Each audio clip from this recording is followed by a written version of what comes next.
ความวัวยังไม่ทันหายความควายเข้ามาแทรกเคราะห์ซ้ำกรรมซัดประเดประดังเรื่องราวมันเป็นมาเป็นไปจังนั้นพอหักลาหน่อยอุ้งอิงออกมาแสดงจุดยืนแบบนี้ครับพี่น้องแบบใดนั่นก่อนอื่นขอกล่าวคำว่าสวัสดีครับผมสวัสดีพี่น้องครับป้องปายมินบอกแคนแฟนหมอลำยินดีต้อนรับเข้าสู่ช่องไทยซีเกตชาแนลสวัสดีพี่ยังแฟนคลับ FC ลาดหน่อยอุ้งอิงแฟนคลับ FC สาวหน่อยเพชรบานแพงสู้ขู่สู้คนเด้อครับเด้อมือนี้ครับคิวงานสาวหน่อยเพชรบานแพงไปเล่นอยู่ทางกำอำเภอเสริงสางบ้านสมบัติเจริญตำบลกุดโบดอำเภอเสริงสางจังหวัดนครราชสีมาผู้ใดอยู่ทางไก่ก็อย่าลืมมาให้กำลังแรงเชียร์แรงใจเด้อครับเด้อหลังจากมือขึ้นไปสร้างความมวลซืนทางกำอำเภอสูงเนินจังหวัดนครราชสีมา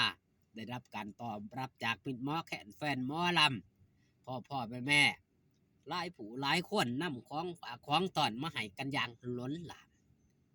ถือว่าเป็นศิลปินที่บอกคือไผแล้วก็หาไผคือได้ยากสมกับที่บอสโจได้ว่าไว้ว่าลาหน่อยอุ้งอิงมีคนเดียวเท่านั้นถ้าลาหน่อยอุ้งอิงมี2 คนนี่บ่ยากเลยเพิ่นว่าสั่นเพิ่นยอกเพิ่นย่อยกลูกสาวเพิ่นเนาะหันมาเข้าเรื่องเล่าครับประเด็นดราม่าที่ผ่านมาความคั่วยังบ่ทันหายความคั่วเข้ามาแทรกนั่นคือเรื่องราวของพ่อหักลาน้อยอุ้งอิงเพิ่นอดบ่ล้นทนบ่ไหวกับประเด็นที่มันเกิดขึ้นที่ผ่านมาเนาะมีผู้หนึ่งในบ้านฮักเฮ็ดโตแตกแถวเฮ็ดโตแตกแยกความคิดบ่ลงรอยกันเพิ่นจำต้องออกมาชี้แจงแบบนี้ครับพี่น้องเราทำเพื่อลูกสาวด้วยใจบริสุทธิ์วอนคอมเมนต์เหมารวมขบวนการผลประโยชน์พ่อฮักใช้นามในเฟซชื่อว่า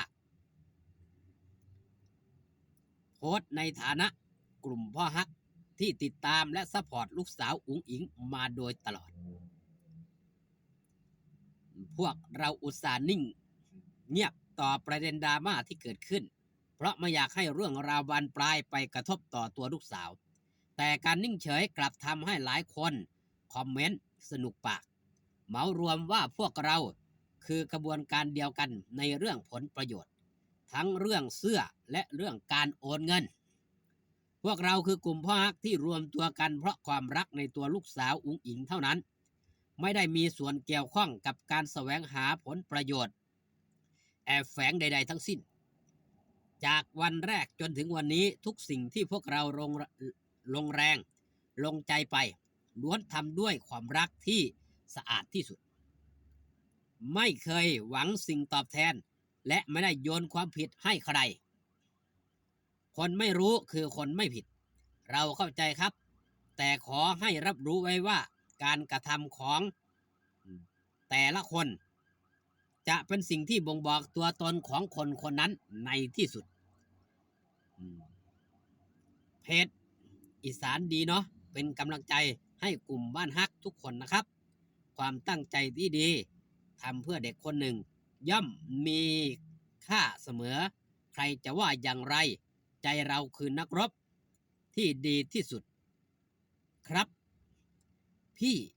นั่นคือออกมาจากเพจอีสานเนาะชาแนลเป็นในโพสต์เรื่องราวของบรรดาพ่อฮักเนาะทีมพ่อฮักอุ๋งอิงเตือนไม่รู้จริงอย่าเหมารวมพอยบ0เราทำเพื่อลูกสาวด้วยใจบริสุทธิ์นี่ครับ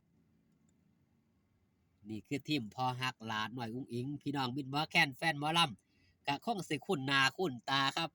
นี่คือทีมพ่อฮักมาลัยเป็นกลุ่มพ่อฮักที่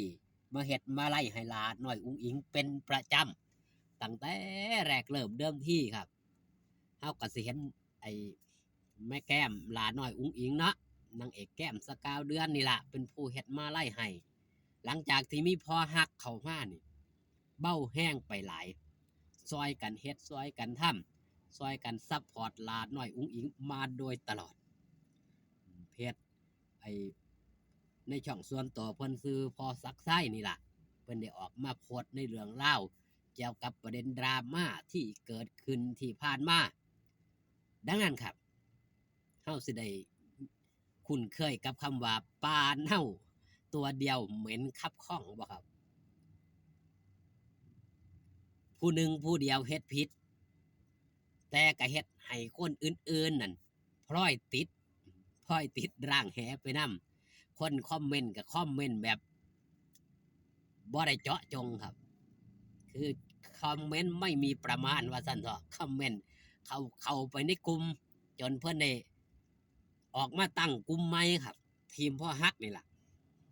ทีมพ่อฮักอุ๋งอิงนี่คือทีมใหม่ของเพิ่นฟอร์มทีมมาใหม่ครับเป็นชุดใหม่แยกตัวออกมาจากกลุ่มนั้นโดยเด็ดขาดนี่คือสิ่งที่มันเกิดขึ้นครับแต่ก่อนทางด้านบอสโจเองเสียโนนเองแม่น้อยเองหลายผู้หลายคนทีมผู้บริหารเพิ่นก็ปล่อยครับปล่อยเนื่องจากหยังครับเพิ่นก็เบิ่งก็แย่งอยู่ห่างๆแบบห่วงๆเบิ่งพฤติกรรมเพิ่นก็ดีอกดีใจในเรื่องเล่าวจังไดครับเรื่องเล่าวที่พอหักหลายๆผู้หลายๆคนที่ว่าเป็นพ่อฮักนี่ละแม่ฮักหลายผู้หลายคนนี่เอาของฝากของตอนเอาเงินเอาคำมาให้ลาหน่อยอุ้งอิงในช่วงแรกๆเฮาสิได้เห็นว่ามันสิเป็นประเด็นเรื่องเงินเรื่องคำเรื่องการทวงบุญขวางบุญคุณกับคนเอามาให้ตั้งแต่แรกเริ่มที่ตั้งแต่ผู้สนับสนุนแรกๆเห็นบ่ครับเอามาให้แล้วก็มาทวงบุญคุณที่หลังนั่นคือสิ่งที่มันเกิดขึ้นแล้วก็คอยปรับเปลี่ยนแก้ไขมาโดยตลอดจนกระทั่งมาล่าสุดนั่นคือพอยบศูนย์นี่ละเฮ็ดให้หลายผู้หลายคนตาสว่างสิ่งที่เฮาได้เห็นนั่นคือผู้ที่ใดที่เฮ็ดดีกับหลาน้อยอุ้งอิงมีแต่ความเจริญก้าวหน้าผู้ใดที่เฮ็ดบ่ดีกับหลาน้อยอุ้งอิงสักมือมันก็สิเปิดเผยความจริงในที่สุดมื้อแลงอย่าลืมอย่าพลาดครับพี่น้องปังปายมิตรหมอแคนแฟนหมอลำบ้านสมบัติเจริญตำบลกุดโบดอำเภอเสริงสางจังหวัดนครราชสีมาไปพบไปพ่อลาดน้อยอุ้งอิงพร้อมทีมงานชาวคณะสาวน้อยเพชรบ้านแพงเต็มรูปแบบเต็มโชว์มืออื่นเป็นอีกมือทางจังหวัดบุรีรัมย์จำบ่ผิดนะครับพี่น้องติดตามนะครับเด้อมืออื่นนี่คอนเสิร์ตใหญ่แน่นอนเอาคลิปนี้ฝากตอนเอาไว้แต่เพียงสำนีพอกันคลิปหน้าสบายดีครับผม